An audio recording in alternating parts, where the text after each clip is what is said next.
چلا تو انہوں نے لیلۃ القدر کو پایا. انہوں نے اپنی زندگی کا تجربہ بیان کیا ہے. اٹس ناٹ کمپلسری, مگر یہ بھی ایکسپیرینس ہمارے سامنے آ جائے کہ وہ فرماتے ہیں حضرت شیخ ابو الحسن شاذلی رحمۃ اللہ تعالی علیہ, وہ کیا فرماتے ہیں کہ جب کبھی اتوار یا بدھ کو پہلا روزہ ہوا تو 29ویں شب, اگر پیر کو پہلا روزہ ہوا تو 21ویں شب, اگر پہلا روزہ منگل یا جمعے کو ہوا تو 27ویں شب, اور اگر پہلا روزہ جمعرات کو ہوا تو 25ویں شب, اور اگر پہلا روزہ ہفتے کو ہوا تو میں نے 23ویں شب کو شب قدر پایا. یعنی اس بار بدھ کو پہلا روزہ ہوا تھا. تو حضرت کے اس قول کے مطابق یا ان کے تجربے کی بنیاد کے مطابق اللہ والے تھے, لیلۃ القدر پہچان لیتے تھے, تو 29th نائٹ بھی بڑی اس بار امپورٹنٹ ہے. اچھا, بہت بڑے بڑے علماء, امام اعظم ابو حنیفہ بھی اور غوث اعظم کا بھی قول ملتا ہے, بڑے بڑے علماء کا ماننا یہ ہے کہ 27ویں شب قدر ہے. اس میں ایک بڑا اسٹرانگ اشارہ ہے.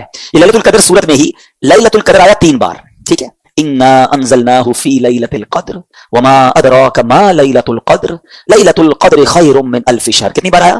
3 بار. اچھا, لیلۃ القدر جو لفظ ہے اس میں 9 حروف ہیں, ٹھیک ہے. اس کو کاؤنٹ کریں گے تو 9 حروف ہیں. 9 ملٹیپلائی بائی 3 27. تو کچھ علماء کہتے ہیں یہ اشارہ ہے کہ 27ویں رات جو ہے وہ شب قدر ہے. بہرحال یہ ساری باتیں کرنے کا مقصد یہ ہے کہ اس رات کو سمجھیے اور ان 5 راتوں میں ہم نے انشاءاللہ عبادت کرنی ہے. اور اس رات کی کچھ علامتیں بھی بیان کی. دیکھیں نبی پاک نے کتنا بڑا احسان کیا کہ بہت ساری ہمیں نشانیاں بھی بتا دی. اس رات کے سمپٹمز کیا ہیں؟ فرمایا کہ حضرت عبادہ بن صامت رضی اللہ تعالیٰ عنہ نے بارگاہ رسالت میں شب قدر کے بارے میں سوال کیا تو پیارے آقا نے فرمایا کہ شب قدر رمضان کی آخری طاق راتوں, آخری عشرے کی طاق راتوں 21st 23rd 25th 27 یا 29 میں سے تلاش کرے. اور پھر فرمایا جو اس میں اس رات کی علامتیں کیا ہیں کہ وہ مبارک کھلی ہوئی شب ہوگی. جب شب قدر ہوگی نا, وہ رات بادل نہیں ہوں گے, آسمان پر کلیئر ہوگا وہ آسمان. اچھا, نہ زیادہ گرمی ہوگی اس رات, نہ زیادہ سردی ہوگی, بلکہ یہ رات معتدل یعنی ماڈریٹ ہوگی. اس میں چاند کھلا ہوا ہوگا. شیطان کو آسمان سے ستارے نہیں مارے جاتے. کبھی آپ دیکھتے ہیں کہ سٹار ٹوٹ رہے ہوتے ہیں, نظر آتے, کبھی کبھی نظر آتے ہیں, یہاں تو نہیں, شہر میں گاؤں میں نظر آتے ہیں, لیکن اس رات کو شیطان کو ستارے نہیں مارے جاتے. اور یہ بھی بتایا کہ اس رات کے بعد جو صبح آتی ہے, اس رات یعنی صبح جو سورج نکلتا ہے وہ بغیر شعاؤں کے طلوع ہوتا ہے. یعنی سورج ایسے نکلتا ہے جیسے 14ویں رات کا چاند ہوتا ہے. تو جو لیلۃ القدر کے بعد کی صبح ہوتی ہے, اس سورج کی بھی نشانی فرمائی گئی. اور بعض علماء یہ بھی فرماتے ہیں کہ اس رات جو ہے سمندر کا پانی میٹھا ہو جاتا ہے. اچھا, یہ ساری نشانیاں تو بیان ہوئی روایتوں میں, کتابوں میں, احادیث میں. ضروری نہیں کہ ہر نشانی ہم دیکھ سکیں, وہ آنکھ بھی تو چاہیے نا. آنکھ والا تیرے جوبن کا تماشا دیکھے, آنکھ والا تیرے جوبن کا تماشا دیکھے, دیدہ کور کو کیا آئے نظر کیا دیکھے. تو بہرحال یہ علامتیں بھی بیان ہوئیں. تو ہمیں انشاءاللہ, میں بھی نیت کرتا ہوں, آپ بھی نیت کریں کہ انشاءاللہ یہ 5 راتیں ہم خوب عبادت میں گزاریں گے. آخری عشرے کی 5 طاق راتوں میں سے ایک رات جو ہے وہ انشاءاللہ لیلۃ القدر ہوگی. اور یہ حدیث پاک سے ہمیں بتایا گیا. کتنی آسانی کر دی ہمارے لیے کہ پورا سال ڈھونڈنے کے لیے نہیں کہا گیا, پورا رمضان ڈھونڈنے کے لیے نہیں کہا گیا, پورا آخری عشرہ بھی ڈھونڈنے کے لیے نہیں کہا گیا. آخری عشرے کی 5 طاق راتوں میں سے ایک رات لیلۃ القدر ہوگی انشاءاللہ عز و جل. اب ان 5 طاق راتوں کو بدری چل کے ناظرین ٹارگٹ کر لیں. اب وہ کس طرح ہوگا کہ پہلے تو یوں کریں کہ آپ 5 طاق راتوں میں عشاء کی نماز باجماعت پڑھیں اور فجر کی نماز باجماعت پڑھیں. روایتوں میں آتا ہے جو عشاء اور فجر باجماعت پڑھے اسے پوری رات عبادت کرنے کا ثواب ملتا ہے. تو آپ نے پہلے تو کسی صورت, ویسے تو پورا رمضان یہ کرنا ہے, لیکن طاق راتوں میں اہتمام کے ساتھ. نمبر 1. نمبر 2, آپ نے پوری تراویح باجماعت پڑھنی ہے ان 5 راتوں میں. تو 2 چیزیں ہو گئی. تیسرے نمبر پہ آپ نے کچھ نہ کچھ قرآن پاک ضرور پڑھنا ہے. ممکن ہو تو ایک پارہ پڑھ لیں, ورنہ سورہ ملک, سورہ رحمان اور سورہ یاسین ان 5 طاق راتوں میں آپ پڑھ لیں. نمبر 4, آپ نے کچھ ذکر و اذکار لازمی کرنے ہیں. مثال دے دیتا ہوں, 1200 بار درود پاک پڑھ لیں, 100 بار کلمہ پاک پڑھ لیں, باقی سبحان اللہ, الحمدللہ, اللہ اکبر کی تسبیح پڑھ لیں. ذکر و اذکار کے لیے بھی ایک سمجھ لیں سلاٹ اپنی بنا لیں. پھر آگے چلے, آپ صلاۃ التسبیح کی نماز الحمدللہ مساجد میں ہوتی ہے, دعوت اسلامی کے مراکز میں بھی ہوتی ہے, صلاۃ التسبیح کی نماز باجماعت پڑھیں. 4 باتیں ہو گئی. 5ویں, آپ کسی بھی دینی اجتماع میں یعنی علم دین کی محفل میں شرکت کریں. ماشاءاللہ دنیا بھر میں دعوت اسلامی کے مراکز میں اجتماعات ہوتے ہیں. مدنی مذاکرہ مدنی چل پر ہوتا ہے, فیضان مدینہ میں بھی ہوتا ہے, اس میں بھی کچھ دیر آپ شرکت کر لیں. والدین حیات ہیں تو ان کے ہاتھ چومیں اور ان کو کچھ نہ کچھ تحفہ دیں اور ان سے دعائیں لے لیں. اگر حیات نہیں ہے, پاسبل ہے, تو قبرستان جائیں اور کچھ دیر کے لیے ان کی قبر پر حاضر دے دیں. سورہ یاسین انہیں انشاءاللہ ان کی بارگاہ میں جا کر آپ تلاوت کر لیں. اور پھر ایک آخری بات یہ ہے کہ آپ 5 راتوں میں کچھ نہ کچھ صدقہ کریں. ایسی آپ کی حیثیت, آپ 5 لفافے بنا لیں, 100 روپے کے بنا لیں, 500 روپے کے بنا لیں, جس کو اللہ نے وسعت دی ہے, 5000 10,000 25,000 کے جتنے بنا سکتے 5 انویلپ بنا لیں, اپنے ساتھ رکھے. ہر طاق رات کو کسی غریب کو دے دیں, کسی مسکین کو دے دیں, کسی مسجد کے امام صاحب کو دے دیں. نیکی کے کام میں خرچ کرنا چاہیے, دعوت اسلامی یا کسی بھی دینی تنظیم کو دے دیں جس سے آپ کا اطمینان ہے. اب ہوگا کیا کہ یہ 6-7 ورائٹی والی آپ نے نیکیاں کر دی اور 5 طاق راتوں میں کی. ان میں سے جو رات لیلۃ القدر ہوگی, لیلۃ القدر خیر من الف شہر, آپ کی ہر عبادت ملٹی پلائی ہو جائے گی 1000 مہینوں کے برابر اور اس سے بھی زیادہ. اللہ پاک اخلاص عطا فرمائے.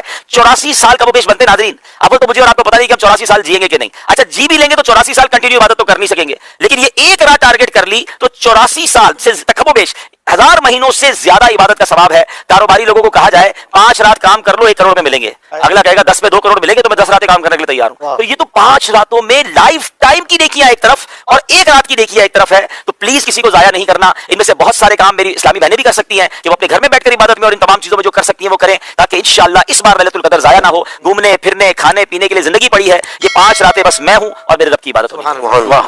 5 طاق راتوں میں سے 1 رات انشاءاللہ لیلۃ القدر ہوتی ہے جو احادیث میں مضمون ملتا ہے. تو میری گزارش ہے کہ ان 5 راتوں کو ٹارگٹ کر لیں. پہلے یہ سمجھ لیں کہ لیلۃ القدر 1000 مہینوں سے بہتر ہے.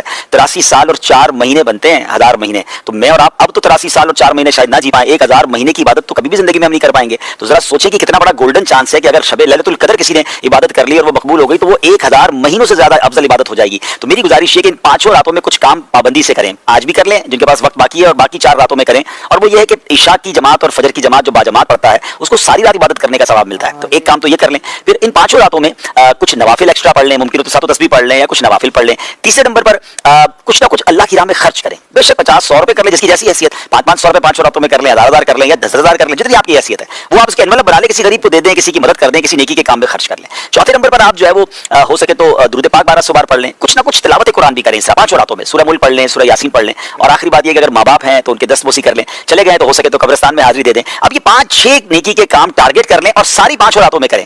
اب ان 5 میں سے کوئی بھی رات اگر لیلۃ القدر ہوئی تو ہماری یہ تمام نیکیاں ملٹی پلائی ہو جائیں گی انشاءاللہ. لیلۃ القدر خیر من الف شہر, 1000 مہینوں سے زیادہ بہتر ہے. تو انشاءاللہ اگر یہ قبول ہو گیا تو بیڑا پار ہو جائے گا, ثواب کا انبار لگ جائے گا. تو do not miss these 5 nights. ان 5 راتوں کو ٹارگٹ کریں, پلان کریں اور اس کی برکتیں حاصل کریں. بیسٹ تو یہ ہے کہ یہ 5 راتیں ان اعمال کے ساتھ ساتھ مدنی مذاکرے میں شرکت کر لیں. فیضان مدینہ کراچی میں آ سکتے ہیں تو یہاں آ جائیں. جہاں جہاں اچھی جگہ پر یہ راتیں گزار سکتے گزاریں.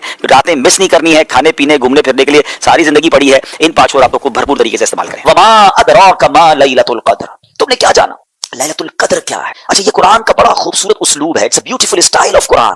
جب قرآن کو کوئی چیز ایمفسائز کرنی ہے, ہماری اٹریکشن چاہیے, ہمیں بتانا ہے کہ دیر از سم تھنگ اسپیشل, تو قرآن خود ہی ہم سے سوال کر رہا ہے وما ادراک ما لیلۃ القدر, تم نے کیا جانا لیلۃ القدر کیا ہے؟ ہمیں تو قرآن نے بتایا ہی نہیں, ہم تو پڑھ رہے ہیں, لیکن ہماری اٹریکشن لی جا رہی ہے. آپ دیکھیں سورہ قاریہ میں القارعۃ مل قارعہ وما ادراک مل قارعہ, قرآن وہاں بھی ڈیفائن کر رہا ہے قیامت کو. تو اب آپ سے سوال کیا جا رہا ہے کہ تم نے کیا جانا قیامت کیا ہے, قارعہ کیا ہے, پھر فوراً اس کے بعد قرآن اس کو ڈیفائن کرتا ہے کہ وہ دن کیسا ہوگا. یہاں بھی قرآن نے یہ اسلوب اختیار کیا, اللہ کا کلام کہہ رہا ہے وما ادراک ما لیلۃ القدر, تم نے کیا جانا لیلۃ القدر کیا ہے. پھر آگے خود قرآن بتا رہا ہے لیلۃ القدر خیر من الف شہر, یہ رات 1000 مہینوں سے بہتر رات ہے.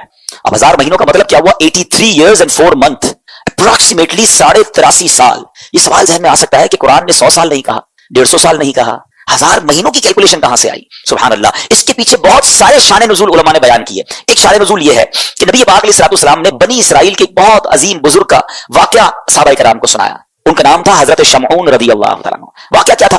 واقعہ یہ تھا کہ وہ اللہ کے بڑے ولی تھے, بڑے جاندار بھی تھے, بڑی اللہ کی انہوں نے عبادت کی, اور ایسی عبادت کی کہ 1000 مہینوں تک وہ روزانہ روزہ رکھتے تھے, رات کو عبادت کرتے تھے اور جہاد بھی کرتے تھے, اور بڑے طاقتور بھی تھے. ان پر کافر قابو نہیں پا سکتے تھے, اور بڑی چال چل کر بڑی مکاری کے ساتھ انہوں نے ان کو گرفتار کیا, اور پھر ان کو یوں سمجھیے کہ ٹکڑے ٹکڑے کر کے شہید کیا گیا. بڑا ظلم بھی ہوا ان کے اوپر. پھر جنہوں نے ان کو شہید کیا ان پر عذاب بھی نازل ہو گیا.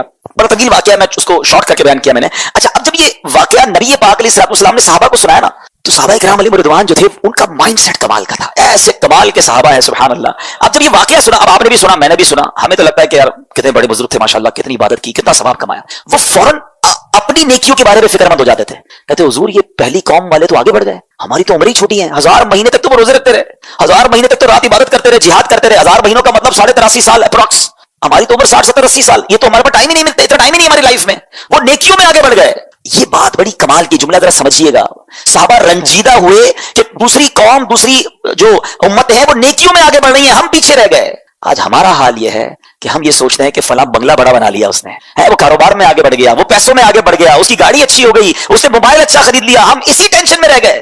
مجھے آج تک یہ بات سمجھ نہیں آتی کہ جو کسی کا گھر, کاروبار یا اس کی ویلتھ دیکھ کر ڈی مورلائز ہوتا ہے, اپنے آپ کو پیچھے فیل کرتا ہے, وہ کسی تہجد گزار کو دیکھ کر کیوں نہیں پیچھے فیل کرتا کہ یار یہ تہجد پڑھتا ہے میں نہیں پڑھتا, یہ روز قرآن پڑھتا ہے میں نہیں پڑھتا, یہ دین کا کام بھی کر رہا ہے, کاروبار بھی کر رہا ہے, میں تو صرف کاروبار کر رہا ہوں, میں تو دین کو ٹائم ہی نہیں دے رہا. میں اپنے آپ کو اس وقت کیوں شاید فیل نہیں کرتا, اس وقت کیوں میرے دل میں یہ بات. یہ صحابہ کرام کا انڈرسٹینڈنگ لیول تھا کہ جب بھی وہ کسی کو نیکیوں میں آگے بڑھتے دیکھتے وہ چاہتے ہم بھی آگے بڑھے. پلیز کمپٹیشن لائف میں یہ والا لاؤ. یہ جو دنیا کا کمپٹیشن ہم لے آئے نا, اس میں کبھی بھی پرسکون نہیں ہو گیا. ہر